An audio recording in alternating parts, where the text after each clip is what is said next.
As I speak today on this Beyond Today Daily, there's been a ceasefire declared between the State of Israel and the Hamas group firing rockets out of their place in Gaza upon Israel.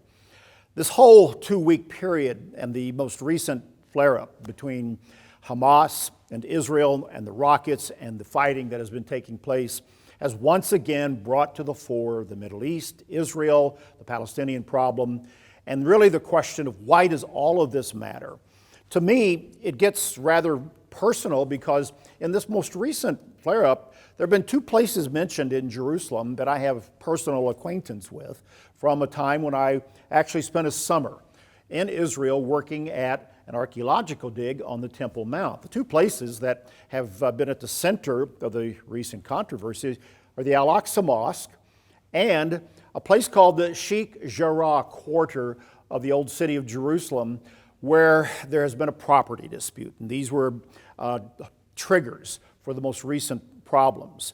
I stayed in a hotel in that Arab quarter of Jerusalem, the Sheikh Jarrah district, in 1971, and also dug every day in an archaeological dig pictured here in the shadow of the Al-Aqsa Mosque. There you see a group of volunteers, students from around the world working and uncovering the remains of the Second Temple period at the Temple Mount in Jerusalem. Now, all of this works together, and all of this really does help us understand why this matters. I want to cover one point in this today, in our daily, to help us begin to unpack all of these conflicts, all of these experiences, and why it matters. Here's the first point to understand. The biblical story tells the story of the Middle East and of Israel, and believe it or not, even the Palestinians, and really the origins of the conflict that we see continually reoccurring in the Middle East between the Palestinians, the problems that they face, which are very real, and the state of Israel and its existence in that land. It goes all the way back to the story in the Bible of Abraham. Both peoples, the Israelis, the Jewish people, the Palestinians, part of the Arab nations, they are both descended from Abraham. Both understand that. A fact of history, and certainly a fact of the Bible. These 2 peoples are divinely chosen. They're divinely appointed.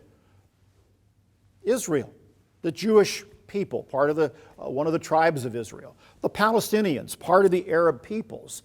They are part of that divine story, and they have an attachment to Abraham, and they both claim this land that they live in.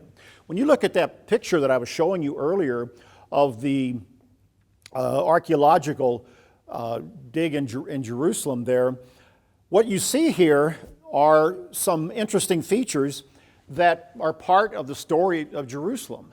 This is the southern wall that extends along the southern wall of the Temple Mount, and part of it was built during the time that the foundations that are still there show what was built by the great King Herod, these huge, massive stones.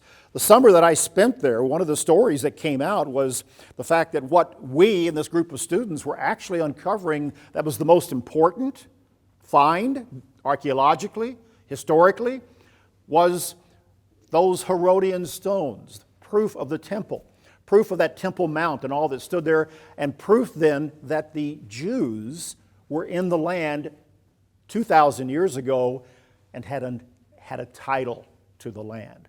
The Israelis then and now want that point proven, understood, and verified. We were part of that in one sense, tools in their hands to help make that happen.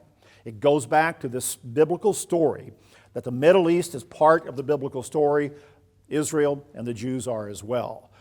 What people don't understand is, as they fight over the land, is they're fighting over a piece of land that is not either one of theirs. It actually belongs to God.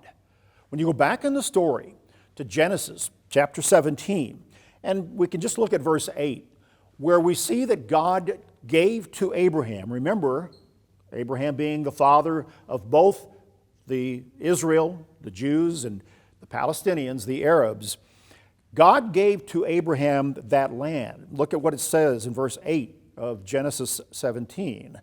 Also I give to you and your descendants after you the land in which you are a stranger, all of the land of Canaan as an everlasting possession, and I will be their God.